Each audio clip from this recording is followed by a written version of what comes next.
보여주지 않은 아이들은요, 쟤를 가지 못하다. 그렇다면 직장에선 어떨까요? 직장은 마찬가지입니다. 직장에서도요, 리더가 직장에서 어떤 행동을 해야 된다라는 사실, 어떤 생각을 갖고 있어야 된다는 것, 어떤 행동을 해야 된다라는 걸 리더가 몸소 보여줘야 돼요. 왜?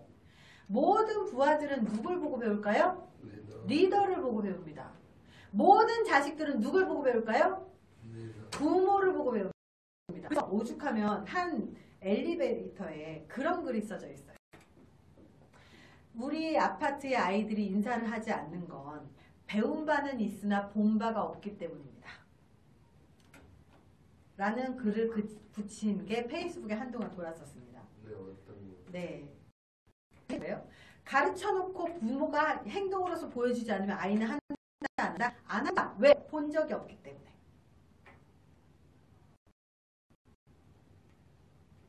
괜찮은 부모가 되는 건 쉬운 일이 아닙니다. 괜찮은 리더가 되는 것도 절대 쉬운 일이 아니에요. 결국은 내 자녀, 내 부하들에게 자기 통제력을 어떻게 심어주는가, 어떻게 길러주는가, 그게 리더가 해야 될 역할이긴 하지만 그것과 동시에 그 생각과 감정과 행동을 리더가 직접 몸소 보여주지 못하고 올바른 생각을 갖고 있지 않으면 그 생각의 전염은 우리가 상상하는 것보다 훨씬 더 강력하게 전달이 됩니다.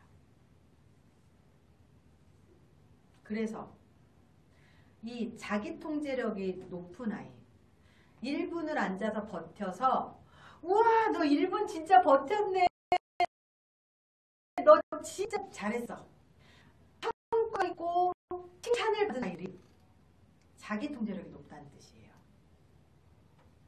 직장에서도요, 애들 일 못하는데 잘한다 잘한다 잘한다 잘한다 이거 한다고 애들 일 잘해요? 아니요.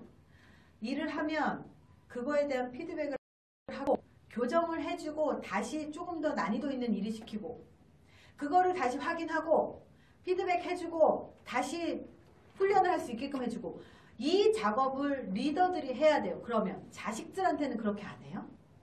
자식들한테도 똑같이 해야 됩니다. 결국 리더가 가정에서 해야 되는 것과 아이들에게 해야 되는 게 다르지 않다는 뜻이에요. 그래서 하나씩 아주 작은 성공 경험, 젓가락을 집어서 두부를 먹어본 경험이 그 콩자반을 먹을 수 있게 만들어요. 콩자반을 먹을 수 있어야 이 젓가락에 대한 자신감이 붙어서 젓가락으로 라면을 먹고 뭐를 하곤 합니다.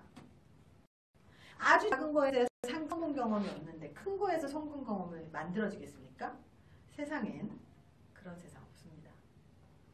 그래서 자기존중감이라고 하는 건 그냥 칭찬으로 만들어지는 게 아니라 그 아이의 성공 경험에서부터 스스로 만드는 만족감, 그리고 만족감과 함께 자기가 잘했는지에 대한 피드백, 결국 그게 만들어낸다는 거예요. 그게 아주 좋은 점이고, 자기존중감이 높아진다는 건 어떤 기능을 하고 있을까요? 실제로 자기존중감이 높은 사람들이 사회적으로 성공한다는 얘기를 되게 많이 해요. 그런 얘기 들어보셨어요? 실제로 자기존중감과 심리학적인 연구 결과들이 굉장히 많은데요. 자기존중감이 높은 아이들이 도덕성이 높다. 자기존중감이 높은 아이들이 만족지원 능력이 높다. 자기존중감이 높은 아이들이 리더십이 높다. 라는 연구 결과가 나왔습니다. 왜 자기존중감이 그렇게 하는가의 핵심이 바로 이 통제력이에요. 만족지원 능력을 한번 생각을 해볼까요?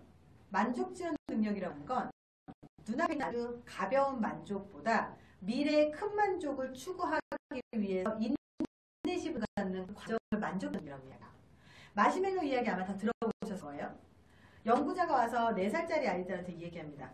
마시멜로 하나 줄게. 너 먹고 싶으면 먹어도 돼.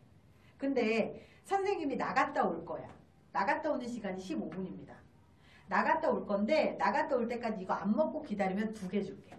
자, 4살짜리 아이들도 수의 개념을 알기 때문에 1개 먹는 것보다 2개 먹는 게 더 낫다는 사실을 알고 있어요. 그럼 알고 있으면 행해야 되겠네요. 근데 어떤 아이들은 이 마시멜로우를 안 먹고 끝까지 버팁니다. 근데 어떤 아이들은요, 먹을까 말까 먹을까 말까 먹을까 말까 몇 번을 이 속에다 집어넣었다 하다가 결국 먹어버려요. 그것도 언제 먹어버릴까요? 연구자가 들어오기 바로 직전에 먹어버립니다.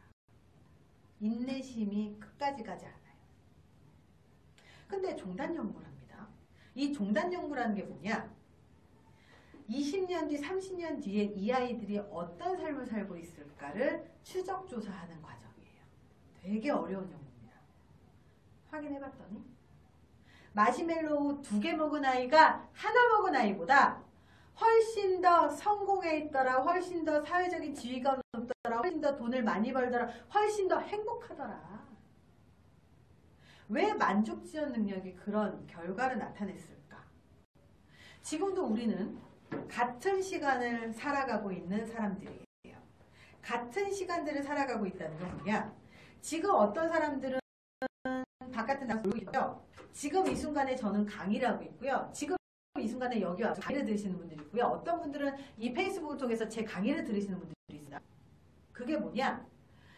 이 시간의 선택의 폭이 굉장히 넓은데 그것들 중에서 왜 어떤 사람은 자신의 미래를 위해서 공부를 하는 선택을 하기도 하고 어떤 사람은 지금 현재의 즐거움을 위해서 노는 선택을 하기도 하고 아니면 어떤 사람은 항상 열심히 일했으니까 쉬는 선택을 하기도 합니다.